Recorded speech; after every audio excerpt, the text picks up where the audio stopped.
Hey, salut tout le monde, aujourd'hui on va parler de dessins, de certains de mes dessins, donc n'hésitez pas, posez-vous, prenez un paquet de chips et un petit coca, on se retrouve après la transition. Donc on se retrouve pour parler de ce dessin que je vais afficher, que je vais montrer et je vais le mettre juste là.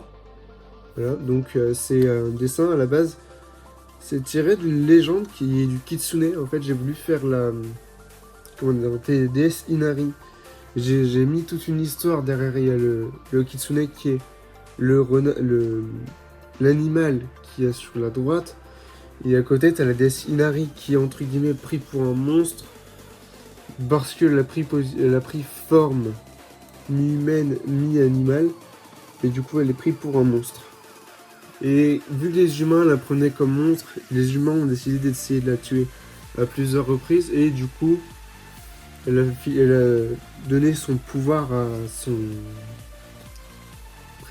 prédécesseur, comme on pourrait dire, je crois. Et comment du coup, c'est comme si elle donnait son statut de dieu à un renard qui fera dieu. Vu que les kitsune est une légende japonaise, on dit le kitsune no kyubi une fois qu'il a 9 queues, et ces queues poussent à partir du moment où ils ont 100 ans. En fait, quand ils ont 100 ans, la queue elle pousse. Et ils ont une queue, donc on peut les confondre avec des kitsune classiques. Mais à partir de quand ils ont 100 ans, à partir des 100 ans, ils peuvent avoir plusieurs queues qui vont pousser suivant leur stade de sagesse ou autre. Donc t'as les kitsune classiques et les kitsune malicieux. Les kitsune classiques, les kitsune no kyubi classiques, ils sont souvent en blanc. Ils sont totalement en blanc d'ailleurs. Et les kitsune malicieux, ils sont noirs ou je sais pas vraiment quelle couleur. Mais c'est des messagers entre guillemets de la déesse Inari, qui est la déesse de l'agriculture et autres, je connais pas tout non plus.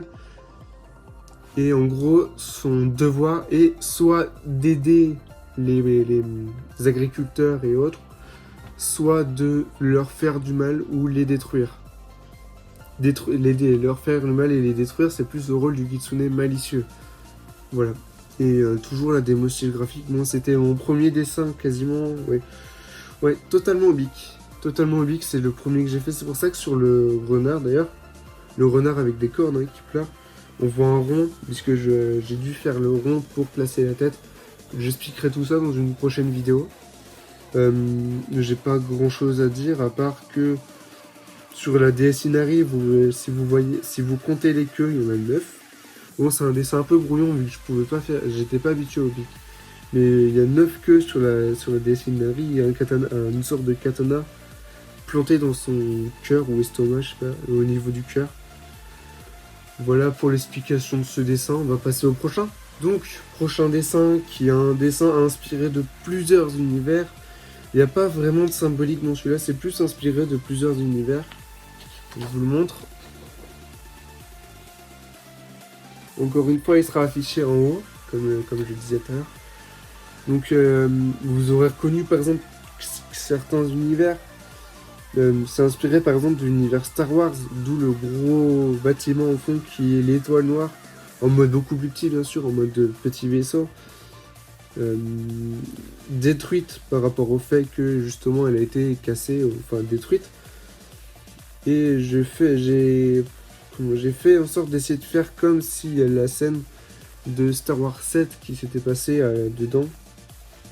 Donc on passe à l'autre. Donc deuxième référence, c'est la référence de Death Stranding, d'où comment dire l'engin qu'il a à l'arrière. J'essaie de lui mettre cet engin à l'arrière parce que comme dans Death Stranding, il y a un engin qui dépasse une sorte de détecteur à mort entre guillemets, à ombre noire, je sais plus vraiment comment ça s'appelle, et qui détecte et genre qui dit quand il voit ça. D'où les montagnes aussi, vu dans Death Stranding, ouais. On peut monter sur des montagnes, c'est un peu comme c'est un Zelda-like mais d'une autre manière. Et c'est un jeu où c'est plus un jeu de... comment expliquer ça? C'est un jeu d'aventure déjà, mais où tu dois livrer des colis, mais au passage t'as des petits trucs qui viennent te barrer la route, qui font un peu peur d'ailleurs, qui sont là pour t'empêcher d'avancer, et t'as des ennemis aussi à côté bien sûr qui veulent te piller ton matos.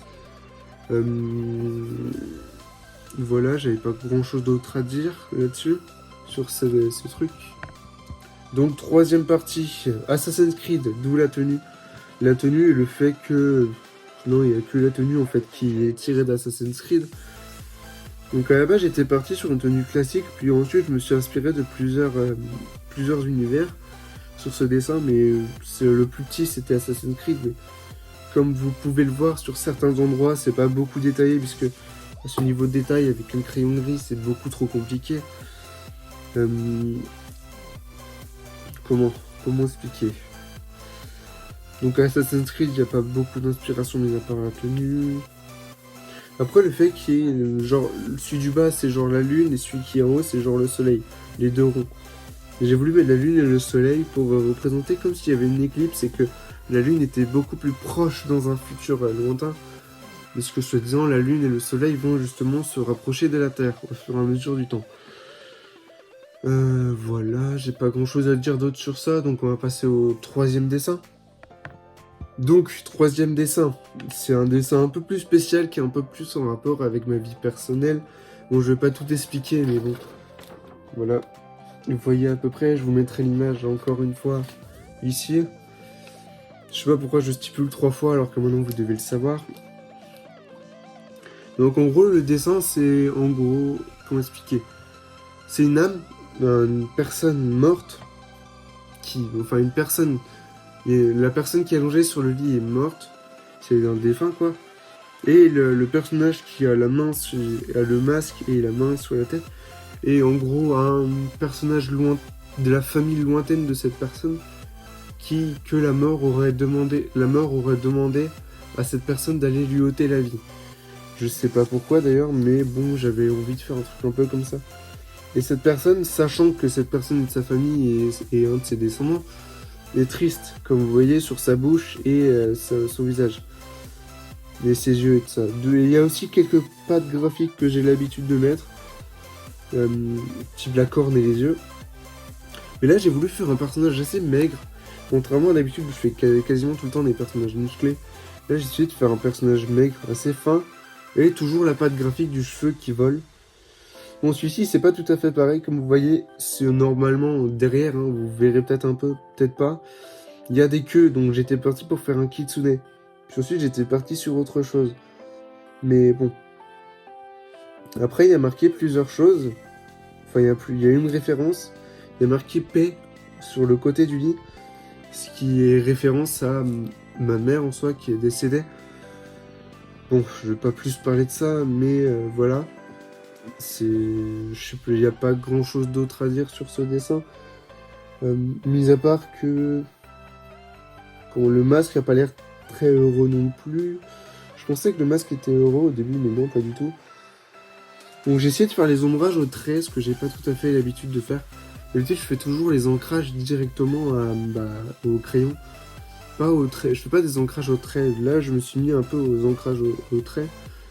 Avec des traits quoi. Et voilà, c'est peut-être les seules choses que j'avais à dire. Qu'est-ce que j'avais encore que je pouvais dire? Pas grand chose. À part qu'au début j'étais parti pour faire l'âme de la personne morte qui venait de mourir, qui s'en allait en mode qui commence à s'envoler. Voilà pour ce dessin. On va peut-être passer au quatrième. Donc le quatrième sera plus un speed painting qui sera sur iPad, qui serait une référence à Juzu Sozuya de Tokyo Ghoul. C'est dans mon style graphique encore, mais pas totalement mis dans mon style graphique. Et il y a certains éléments de mon style graphique que je n'ai pas gardé sur ce dessin. Je vous mets le speed painting juste après cette vidéo, avec une petite musique en fond. Allez, peace, je vous retrouve juste après pour vous dire à plus.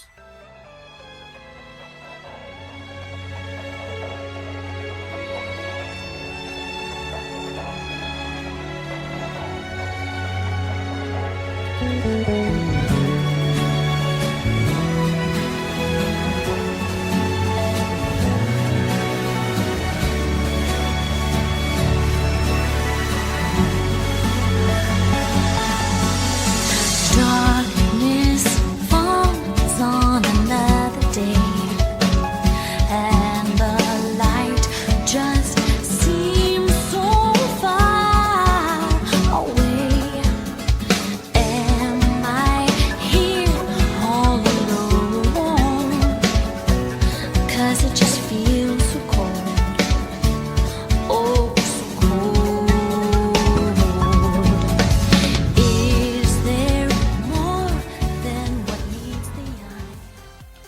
Donc je vous dis à la prochaine, n'hésitez pas à vous abonner, à liker et à partager.